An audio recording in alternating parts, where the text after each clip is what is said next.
Well, I wanted to tell that story because the power dynamics are so important in a relationship, and especially if you're having a relationship with someone you work for. Right. And we all know the potential pitfalls. I worked for Bob Johnson for 10 years before we had a personal romantic relationship, and he was a mentor, and he pushed me, and he's responsible for a lot of my success. We did have a relationship while we were both married. We ended up both divorced, and then people knew about the relationship. The company knew, public, we started going places together. The downfall of a relationship like that is if you want to get out of it. And that's the part where it came, and I wanted to break up. I saw it wasn't a long-term relationship, and my job and my career was held over my head.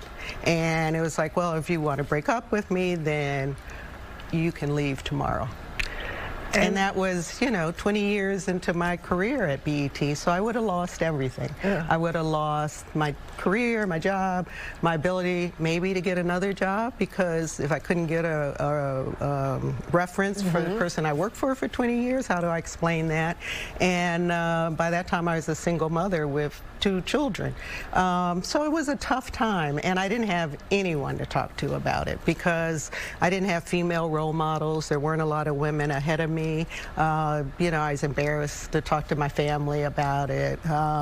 So it was a dark time, and what saved me was therapy, and eventually Bob left the company and I became CEO, and I was CEO for 13 years without him being there, and I was able a lot of success. Right, and to live my dream, and without any form of harassment. So I guess after Me Too and Time's Up, I wanted women to know there's other kind of harassment. It's not all a man coming to the door in a robe.